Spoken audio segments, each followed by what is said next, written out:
Estamos en un entorno singular de la provincia de Albacete, Lezuza, y también muy bien acompañados con Miguel Ángel Rubio. ¿Qué tal, cómo estás? Bien, gracias. Bueno, hace tiempo que ya estuve hablando contigo sobre IASA y la cosechadora española aquí en Lezuza, y nos reencontramos con otra publicación, en esta ocasión con esta publicación que ya está en las librerías sobre Scrimieri y todo lo que hizo, porque fue un visionario, por ejemplo, de la automoción, de los vehículos, de los tractores y demás. ¿Por qué le has dedicado este libro a Scrimieri? Bueno, pues como bien dices, después de 2 años y medio nos reencontramos aquí nuevamente en Lezuza como eje de pivotaje. Y bueno, pues en el fondo Scrimieri, como ya bien has dicho, fue un visionario. Es una de esas personas, de acuerdo, que tienen ese punto de anticiparse a la jugada del tiempo como 50 o 60 de años y cambiar el contexto tecnológicamente, socialmente, económicamente, y al final crear un nuevo prototipo de ciudad y de manera de vivir.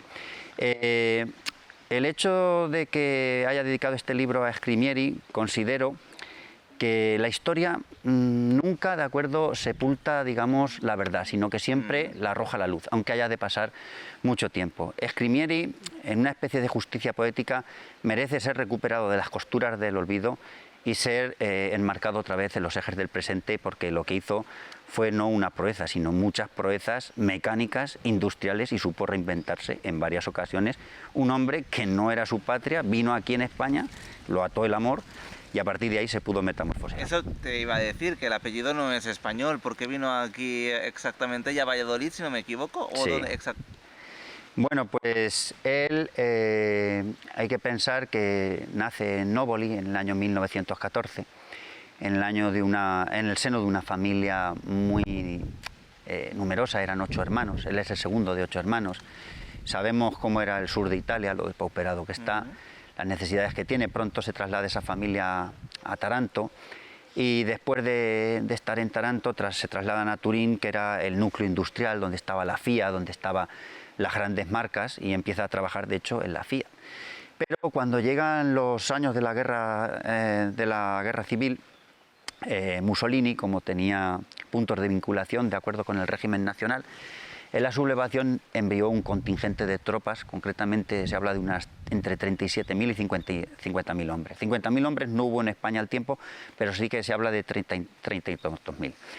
Entonces, a los que venían a España les aumentaba el sueldo, y eso en una casa de tantas bocas, claro, pues se ve como un punto importante. Así que vino movido económicamente por el afán de ayudar a su familia, y vino al parque de ferrocarriles de Palencia, aunque residió en Valladolid, donde conoció a Mercedes Martín y empezó la historia amorosa, que lo ataría atávicamente a la tierra, y después la historia industrial. Antes de llegar a esa historia industrial y de Motransa, que es a lo mejor la marca más conocida, ¿no? Como visionario, aunque después llevó mucho más recorrido, ¿cómo empezó en la industria? Porque no empezó con la automoción ni nada relacionado con los vehículos, ni con los tractores, ni los camiones, nada de eso. No. Efectivamente, termina la guerra civil, y bueno, cuando termina la guerra civil el contexto es absolutamente distópico. Distópico quiero decir que al hacernos el vacío todos los países de Europa y quedarnos prácticamente incomunicados desde un punto de vista comercial, él monta una pequeña empresa, se llama FADA, de fabricación de artículos de aluminio, y empieza haciendo ollas, empieza haciendo útiles de ese tipo. Pero también en Torrelavega había una empresa que se dedicaba a la fabricación de fibras y que se llamaba Sniace, y necesitó una especie de prototipos que solo estaban en Italia para hacer las bobinas. Entonces él no dudó, por ejemplo, cuando estaba a punto de cerrarse el espacio aéreo, viajar a Italia, traerse esos planos, de acuerdo, y hacer crecer a FADA para que pudiera fabricar esas fibras sintéticas, esas matrices. Y a partir de la fabricación de esos artículos de aluminio, pues empezó a fabricar piezas de motores. Las piezas de motores lo llevarían posteriormente a fabricar los primeros motocarros dentro de FADA. Y después FADA se transformó y cogió y empezó a fabricar camiones de poco tonelaje, y después de medio tonelaje, y después con acuerdos con BMC y Berliet de hasta 32 toneladas. Y después pasaría Miguel Ángel a Motransa, ¿no? ¿Cuál fue el hito más importante de Motransa como visionario? Bueno, él es que Motransa en realidad es una marca que no nace aquí, es una fusión de Motransa-Nuffield. Entonces hay que remontarnos a Inglaterra. Entonces todo parte de Lord Nuffield. Lord Nuffield era un filántropo que, bueno, un hombre de estos que se inventó a sí mismo. Primero, de acuerdo, se quitó rápidamente de los estudios, prematuramente, montó su propio taller de bicicletas porque empezó a trabajar con un hombre y no le iba bien. Después empezó a fabricar su primer taller de coches, motos, sí. Y entonces, bueno, pues llegaron las épocas de la Segunda Guerra Mundial, y en la Segunda Guerra Mundial le confiscaron todas sus naves, que tenía varias marcas, para fabricar dragaminas y fabricar aviones para la Segunda Guerra Mundial. Y entonces termina la Segunda Guerra Mundial y el gobierno inglés se encarga que se fabrique un tractor económico y que funcione. Entonces Lord Nuffield requiere los servicios de Merritt. Merritt diseña algo que en realidad Nuffield lo estuvo, o sea, Motransa aquí en España lo estuvo fabricando como 30 años y siguió dando la talla, y eso da cuenta de la genialidad de la idea. Entonces, a medida que BMC en Inglaterra iba haciendo las transformaciones, aquí Scrimieri las iba aplicando en España. Él fabricaba con licencia inglesa en Valladolid. Lo que pasa es que luego, pues él también tuvo, por ejemplo, llegó a hacer un prototipo con Deutz, de acuerdo, era la parte trasera era Motransa, pero el motor era Deutz. También estuvo tentado de hacer filiaciones con Santana, y también, digamos, que hizo, bueno, luego fabricó los Leyland y fabricó otros tractores que les implementó a estos Nuffield, por ejemplo, el motor del Ebro 684, un Perkins 6.305 de fabricación española, y consiguió, de acuerdo, una gama que iba entre los 50 y los 90 caballos de potencia. Miguel Ángel, ¿y se hacen tan buenos tractores como antes, como los de Motransa? Digo yo, que no lo sé, Bueno, actualmente hemos ganado en comodidad, hemos ganado en ergonomía, pero tenemos una dependencia total y absoluta de la electrónica. Y estamos hablando de que este que hay aquí, en la época, lo podías comprar por 4 millones de pesetas, es decir, serían 24.000 euros, pero no es equivalente el dinero, ¿vale? Pero un tractor de ahora, de estos caballos, te cuesta 150.000 euros. Que tampoco es equivalente el dinero a lo de antes, pero nos da cuenta de que no duran lo que estos y están hechos de acuerdo con ese sistema de obsolescencia programada y una dependencia total y absoluta del servicio técnico oficial. Oye, Miguel Ángel, Scrimieri no solo era visionario en la automoción y en todos los negocios que emprendía, sino también a la hora de vender. Porque antes de estar aquí con toda la gente que nos está viendo, pues el libro evidentemente tiene un montón de planos, tiene un montón de fotografías sobre la historia de Motransa, toda la trayectoria de Scrimieri y demás, incluso de su vida personal, pero también algunos folletos publicitarios, y en uno de ellos me ha dicho, mira cómo era de visionario Scrimieri, que en uno de estos spots de papel, de periódico o de revista, encima de un tractor había una mujer. Sí. Y eso era impensable en aquella época y actualmente también, porque siempre se vincula al tractor, aunque menos mal que ya no tanto. Sí que es cierto que hay más hombres que conducen tractor, pero en aquella época era impensable y era un poco visionario de lo que iba a venir, ¿no? También. Efectivamente, no solo en un spot publicitario, en muchos. O sea, los primeros tractores que ya fabricó en los años finales de los 60 ya aparecen, de acuerdo, digamos, en la rampa de salida de las factorías aparecen mujeres. Me parece que en la página 425 lo que dice. Te lo sabes de memoria, Miguel Ángel, de verdad. Tienes una... Y entonces, sí, en varios spots publicitarios, ahí está, aparece, de acuerdo, la mujer. Hay que pensar que sus hijas, de acuerdo, participaban en carreras de rallies. En la época, estamos hablando de los años 60, 70. Eso quiere decir cómo iba este hombre de adelantado. Él venía también de otro país, de acuerdo, que no era España, y tenían otras, digamos, no iba a decir normas, pero otras maneras, otras conductas, otras maneras de entender el mundo. Y en ese aspecto sí que fue un adelantado, ¿de acuerdo? En la manera de vender, y no solo eso, sino también en la manera de distribuir los productos. Él de esa parte se la delegó una empresa externa que fue Finzauto. Finzauto se encargaba de la distribución, por ejemplo, de SEAT, se encargaba de la distribución de JCB, de marcas, de acuerdo, diferentes, y entonces él, digamos, esa misión la delegó y él se dedicaba a fabricar.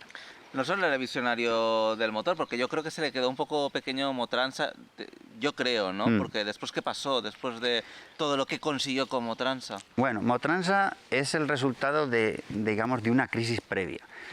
El imperio fuerte lo tuvo con Saba. Saba, de acuerdo, fue una empresa que desde las furgonetas J4 hasta toda la gama FH, la gama SH y la gama luego que hizo con Berlez, con camiones como el GPS o el GP, bueno, varios modelos que tuvo, ¿de acuerdo? No vamos a entrar, rígidos y articulados. Fue tal la expansión que tuvo esa empresa que llegaron a plantearse fusionarse con Barreiros. Esa era la idea. Pero ahí el INI, que estaba regentado por el Marqués de Soances, no lo vio con buenos ojos porque ellos tenían intereses ¿en quién? En Motor Ibérica y en ASA. En ASA era Pegaso. Entonces, digamos que le hicieron firmar de manera no voluntaria, vender el paquete de acciones que tenía y lo dejaron con un 20 y tantos % residual. Y entonces canjeó ese paquete de acciones por los derechos de fabricación de Motransa. Y al terminar Motransa, que Motransa dura 10 años, se lo vendió a los italianos, concretamente se fabricaron los tractores Fiat verdes, los Agrifull, que llevaban motor Dieter, fabricado en Extremadura, que era un motor como los Deut, pero fabricado ahí. Empieza con la fabricación de coches híbridos. Eso te iba a decir, que incluso en aquella época, ahora que los coches híbridos y las camionetas híbridas y demás están en boca de todo el mundo, ahora mismo cuando te compras un coche, que me compro, gasolina o híbrido, siempre está ahí la duda, que me compro, él y todo el entorno, ¿no? de su visión que tenía del futuro, ya estaba ahí el motor híbrido incluido en los coches y en los vehículos que él pensaba, ¿no? Y que en algún caso también se llevó a cabo.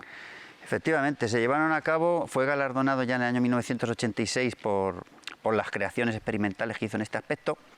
Logró implementar un sistema en un camiones de recogida de la basura para que fueran silenciosos por la noche.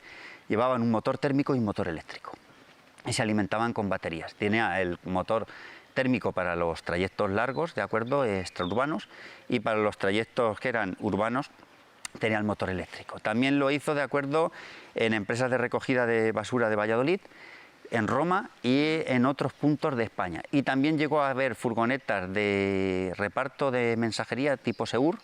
Seur era una de ellas, y había otra Renault Express que tuvo el patronazgo de Iberdrola, de acuerdo, que hicieron estos proyectos. Lo que pasa es que la muerte lo sorprendió en el 1993 y el proyecto, digamos, no tuvo una continuidad, pero sí que estuvo experimentando, y hay fotografías y testimonios, de acuerdo, de que él ya llevó a cabo. A lo largo del siglo XX ya ha habido intentos. Manuel Laje tiene publicado un libro de estos muy bueno y pone como ya a principios del 20, de acuerdo, se ha estado intentando. Lo que pasa es que la rentabilidad, de acuerdo, y muchos intereses detrás de todo esto. Oye, Miguel Ángel, ¿y por qué la familia de Scrimieri no ha continuado con el legado?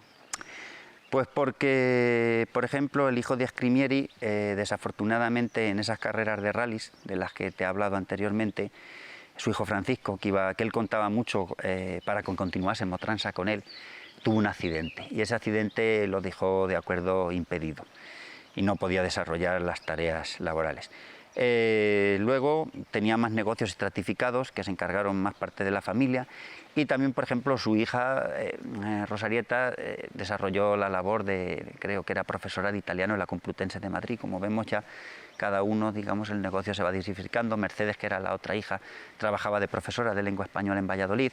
Entonces, como vemos, pues se diversifica. ¿Y cómo su nieto sí que ha continuado aspectos como la restauración de tractores, de coches y demás. Los vehículos que hay de Scrimieri en el Museo de Valladolid son propiedad o sea, los restauró Pablo Scrimieri, que es nieto de este hombre. Y yo, para realizar este libro, no sé, ya para ir finalizando, no sé si te has puesto en contacto con parte de la familia o no sé, para recopilar toda la información que hay aquí, porque hay fotografías incluso personales y eso no sale de la nada, Miguel Ángel. Sí. Pues efectivamente he tenido que manejar varios tipos, por así decirlo, de fuentes de información. La primera es que he conocido a personas que han estado vinculadas desde el punto universitario, digamos, a la labor de investigación en torno a la maquinaria agrícola. Por ejemplo, Eloy Galván. Eloy Galván me dio acceso, pues, a datos estadísticos, a catálogos de la época y demás. Luego la familia, como tú dices, especialmente Rosarieta y Mercedes, pues me pasaron fotografías, postales, documentos. Y no solo eso, sino que cuando empecé a hacer el libro, la viuda de Scrimieri a sus 103 años estaba viva, ¿vale? Que no es lo normal llegar a esa edad.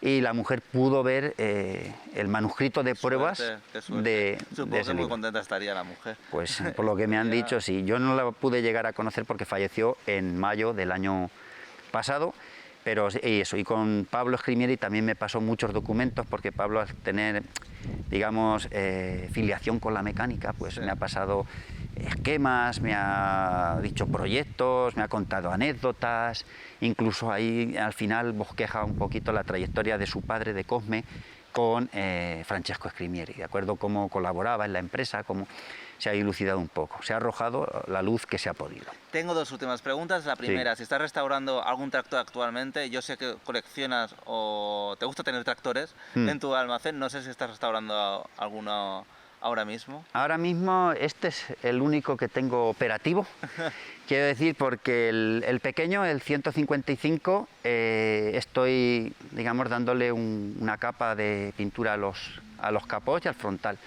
Y tengo otro que está totalmente desarmado, es un 8110 y poquito a poco, a base de años, lo sacaré arriba, porque hay que hacerle motor, hay que hacerle bombas, hay que hacerle caja a cambios, lleva mucho jaleo. Entre eso y escribir libros te queda poco tiempo y ya la profesión de profesor. Pero y ya la última pregunta que tengo para ti, Miguel Ángel, es si después de este Scrimieri, este libro que le has dedicado, este visionario del motor, estás ya preparando o nos puedes adelantar alguna cosilla sobre tu próximo libro. Bueno, pues de momento hay que estar sobre este libro. Ahora tendré que ir a Valladolid, hay que presentarlo, habrá que moverlo en algún sitio más y bueno, la vida ulterior que el libro tenga hasta donde pueda llegar. Después habrá que tomar un descanso y tomar decisiones. Viendo a ver cómo, porque hay que barajar, escribir de acuerdo es una actividad que te permite dilucidar a largo plazo, digamos, la proyección futura de decisiones, el entendimiento del contexto y demás, pero también hay que valorar otro tipo de vectores en un orbe económico, es decir, si ves que el libro no ha tenido aceptación o el libro, de acuerdo, no es lo que la gente esperaba, habrá que hacerse preguntas y ver, de acuerdo, qué hay que reformular. Entonces hay que tener un tiempo de análisis que solo lo da el prisma de la distancia temporal. El prisma de la distancia temporal te da una concepción relativa de las cosas. Actualmente están todas las librerías, ¿no? De Sí. Albacete, por ejemplo, si no están Se viendo puede de Albacete, pedir. o de otra parte de España, porque ya sabes que esto también se ve a través de YouTube. Sí. Al final podéis encontrar el libro en cualquier librería, o y si no está, pedirlo, evidentemente. En la web del editor también lo vende directamente y puede llegar a todo el mundo, a cualquier parte de España. Pues Miguel Ángel Rubio, muchísimas gracias por presentarnos este libro sobre Scrimieri, un visionario del motor y toda su trayectoria. Gracias a vosotros por el tiempo.